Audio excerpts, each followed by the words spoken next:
Well, too. Text Chris Story family, salute y'all. This part 2 with my brother Big C, man. I'm sorry, y'all. The stream disconnected on us a little bit, but we're back, y'all. 30 G's in his hand.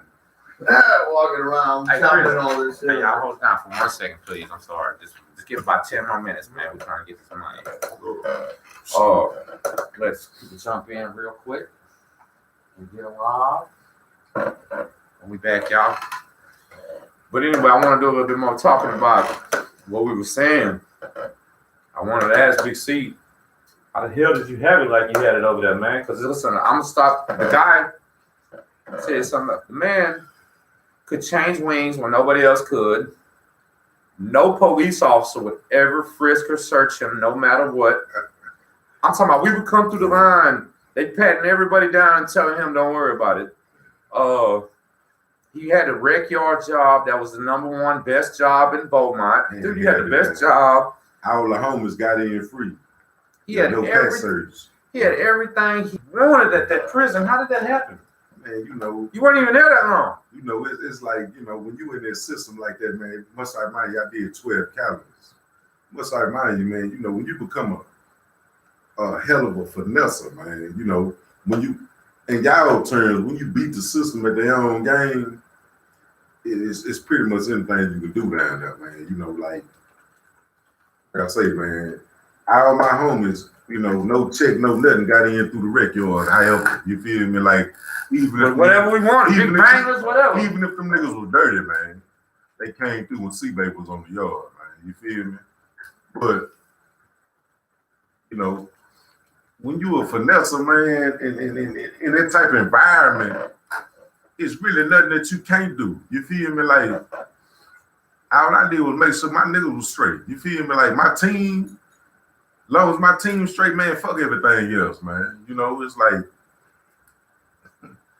I mean, what more can I say? Man, it was off the chain. To see that shit was unbelievable. Because listen, I was over there getting searched every day, patting down, getting no play, no nothing. You know what I'm saying? I had money, man, and I was like making moves and a lot of the things that I wouldn't have been able to do without him. And I ain't gonna lie to you, y'all. Like, you know, how about this?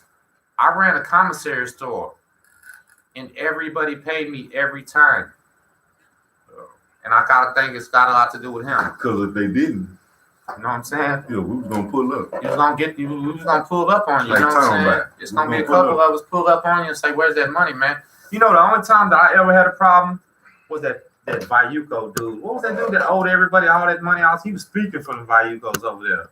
Baller. Yeah, I know you talking about. The only part, he was the only one that didn't pay me. He stopped by one time. But guess what happened to him? At the end, what happened to him? You know, he played pussy and got fucked. You know what I'm saying? Like, because he wasn't no genuine dude. Nah, he had the wrong guy. He wasn't no genuine dude. You know what I'm saying? Man, listen, man. One of my favorite quotes, man, and I pray y'all, you know, take this with y'all, man. It don't cost not one red penny, man, to keep it real, man. And if you're not keeping real with yourself, it's impossible for you to keep it real with the next dude, bro. That's facts, man. You know what I'm saying? Like, it's impossible, man. You got to keep it real with yourself before you need to keep it real with the next dude, bro. You know who I want to shout out, bro? Flim. I like the Flim, man. Robert Flemister from Chicago, Black Disciple. Flim did a straight 20-piece. And didn't give a damn about nothing, man. He was wild as hell, but one of the nicest guys ever. To make me laugh, man. I ain't gonna lie. Let me ask y'all a question. Have y'all ever came outside y'all house? You know, I'm pretty sure most of y'all from the hood or from the streets or whatnot. You ever seen a stray cat or a stray dog? How you think they live, man? Huh? When you put them in their cages, what they do? You feel me? When you let them out their cages, what they do, man? Go crazy. You understand what I'm saying? It's the same thing as being incarcerated, man. When you're going decades at a time, or, you know, like I say myself, I did a 12 flat. You feel me? Before that, a 5. I ain't proud of it, but, you know, life a hell of a mystery. But at the same token, man, you know, when you get put in a certain environment so long, man, you adapt to it. You know how to move. You know how to make this happen. You know how to make that happen. But at the same time, it's like, you still gonna walk in the walk that you walk. And for y'all to understand that, man, you still gonna keep it solid with yourself, first and foremost, before anything, right? No doubt. You better. And if you don't keep it solid with yourself, it's impossible for you to keep it solid with the next nigga, man. Like, facts, man. Yeah. You know, like. You know what they don't understand too, what I want to tell people about prison is you're 1,000%, 100% of the time being watched by everybody. Everything. Everybody's watching cameras, 1,000,001 suckers. You know what I'm saying? Trying to figure out your moves. Trying to figure out your moves. So every day you wake up, every morning you wake up, man, you know, like me, every morning I woke up, man, I got on my knees and prayed to God, man. Did you really? To make me through another day. Me too. You know what I'm saying? Because, like, prison ain't fun. But you have to adapt, man. If you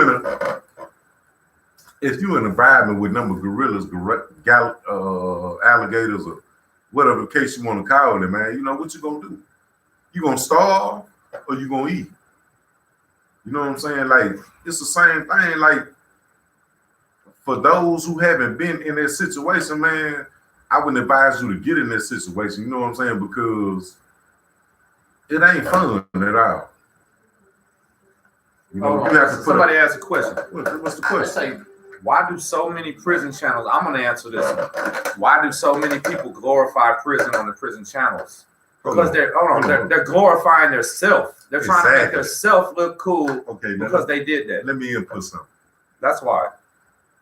It ain't about glorifying prison, man. It's negative. Because I'm gonna look you in your eye and tell you, fuck prison. Fuck any institution, whether they black, white, Mexican, anything. It ain't real. It's what you make it, man. Absolutely. You feel me? At the end of the day, you still a man, man, or per se a woman, whatever the case you want to call it. It's what you make it, man. You know what I'm saying? Same thing out here in this free world. You feel me? If you can't survive out here, what makes you think you're gonna survive in there? And you around real killers, real sharks, real gorillas, and real alligators, man. Like real ones that bite. Like motherfuckers really prey on the weak, man. You feel me? If you can't think for yourself, how you think you're gonna make it enough? You feel me? Like, listen, somebody will be happy to think for you and think wrong for your ass and steer you to a crashed brick wall. You don't want to be the guy hitting that brick wall. That's right, man. That's right. But look, I wanted to say real shit. The only problem I ever had any time in prison, other than when the fools jumped me, was that Bayuko dude didn't want to pay me. And you know what I did? I literally told him, hey, man, if you just don't pay me by today, come up here with your damn shoes on, dog. You know what I'm saying? And I made sure I said it in front of all his friends. And everybody heard it. And within about 2 hours, he brought me my money, man. It ain't about praise or prison, man. He brought me my shit. It's about being a man, man. You know, once again, I say this here again, you know, life is a hell of a mystery. So when you put in certain situations, how you gonna react as a man? Absolutely. It ain't but one way to move as a genuine man, a solid man, man. And that's being a man, man. Anything other than that, you're gonna be somebody, toy. You feel me? And I don't want no nigga think for me. Can't no nigga think for me. I'm gonna think for myself. But at the end of the day, guess what? I'm gonna go to sleep with both eyes closed, man. Without a care in the world. Because you know what I did? That particular day, I stood on my 10 toes, man, as a man, man. You know what I'm saying? With nothing fabricated about it. Nothing. You know what I'm saying? A lot of men don't understand the phrase of being a man amongst all men. When you talking to a man, you look a man in his eyes, man, and get your point across. He either gonna respect it, he gonna fold, or he gonna run his pockets. Absolutely. You don't want none of them. You don't want none of that. You feel me? At the end of the day, man, you or your partners, man, I'm still gonna stand as that one particular man, man. My yeses mean my yeses, my no's mean my no's, man. And you mean that, I've seen him live it. You know what I'm saying? You know, it ain't got nothing to do with being hard, being stiff, none of that. I'm a man. I'm a genuine man, man. My people taught me right. I just made some fucked up decisions in life, you know? I ain't proud of them, but hey. Well, hold on now. We're going to get to that. Because this channel, I love this man. I'm talking about do anything for him right now, man. But you wouldn't see him on his channel right here if he was still slanging drugs, real. robbing people, and doing that bullshit. I wouldn't bring him on here because I don't do that. I'd still go see him probably, but I wouldn't bring him on here. But this is the thing. Okay, we're going to fast forward a little bit. After all that happened to me, I spent 72 days in the hole. And they said, you pack up, you're moving. And I'm like, what? Pack up, I'm moving? All right, they tell me, Tim, you got to go. I'm like, damn, man, this is weak. You know what I'm saying? I feel like I totally lost. Like, I'm defeated now. I got to leave this prison because they jumped me. I'm not scared, man. I'm ready to come back to population. I do whatever I got to do, and they wouldn't even let me. Come to find out, that's the prison rules. Because they thinking I'm going to come retaliate. They know C's still here. They know a couple of homies here. They thinking I'm going to come out and do something. I didn't have it on my mind. Guess what they did? Guess what I did when Tim left, man? I went and got my age back, man. So don't look at the tattoos and the gold. Did like, you do that? Man, I went and got my I'm certified. I'm a certified right now today.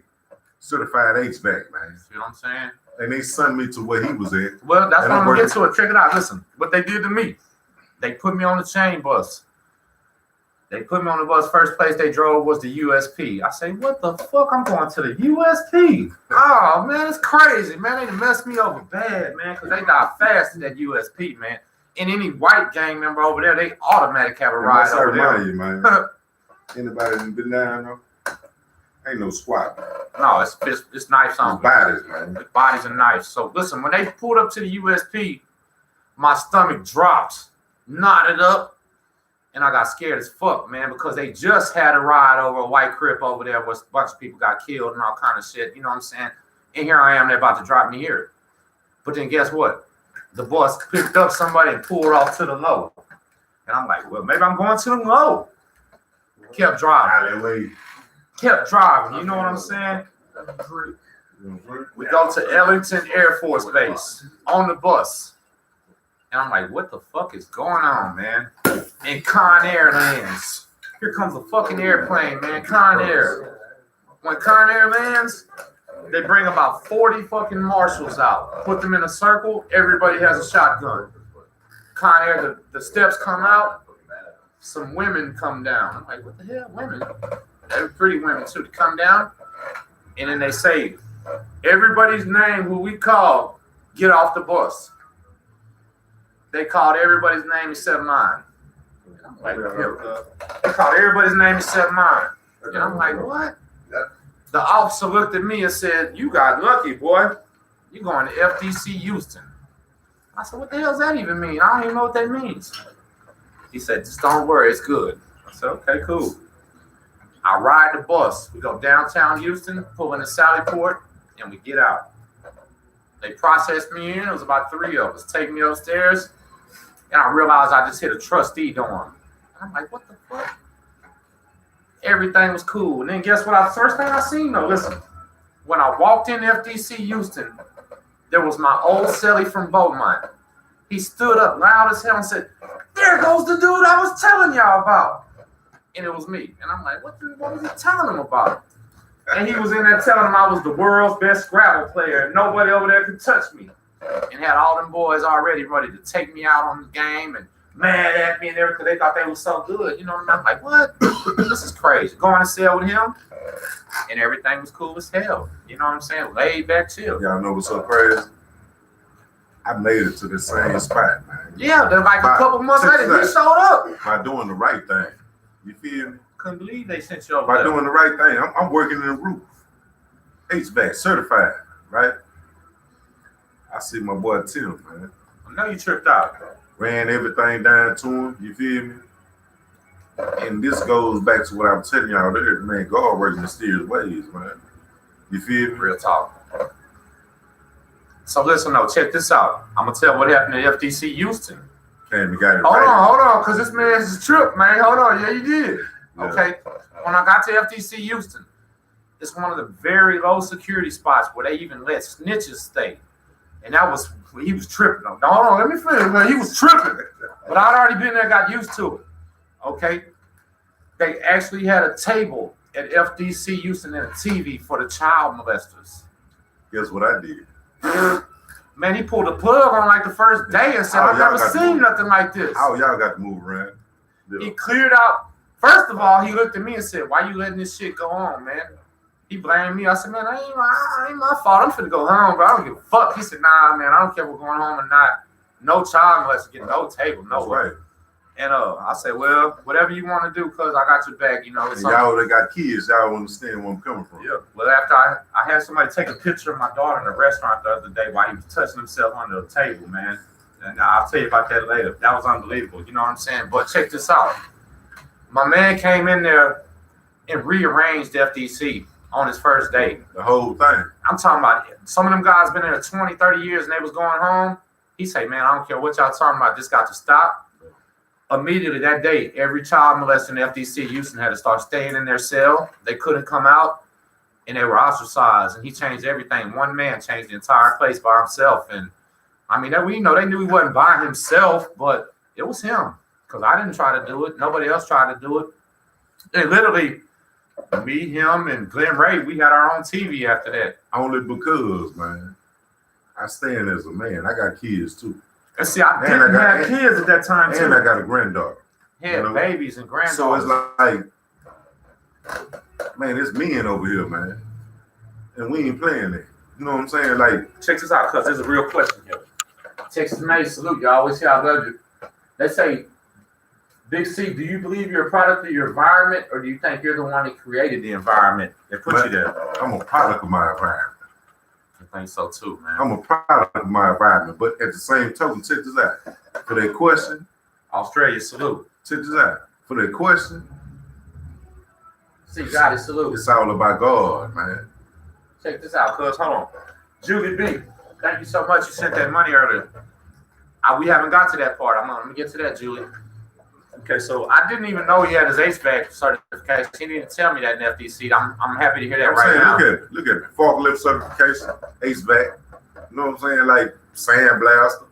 You know what I'm saying? Don't miss the screw tattoos and the gold. The only thing the man would talk to me about was he was gonna try to be that maintenance man at that refinery, get that job at the plants and work. That's what I did, Tim. Man, immediately. Look, first thing he showed me today was plant IDs, plant badges, all kinds of stuff. I'm talking about fresh out live. Big 350 dually. Hot shot business. Pete, what's up, Pete? You know what it is? So don't get it twisted, man. Like it's a lot of good dudes behind them walls, man. Basically what I'm saying is this was the most craziest motherfucker I ever seen in prison in my entire goddamn life, man. That's the real facts. Got his HVAC license, then came over, checked all chomos, then went out and got a good ass job. And has not relapsed, has not failed. Ain't looked back. Still been working. Not once. Ain't look back. Don't want to go. For what? Don't want to go. You know what I'm saying?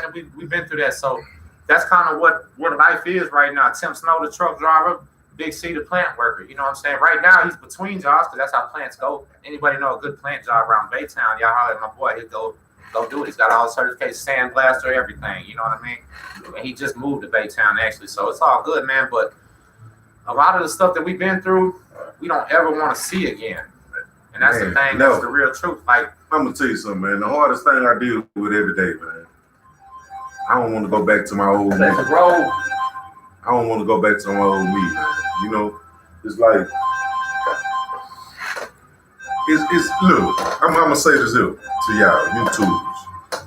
It's too easy to come out here and live, man. But the lifestyle that we did actually live, it was hard, man. Until we found out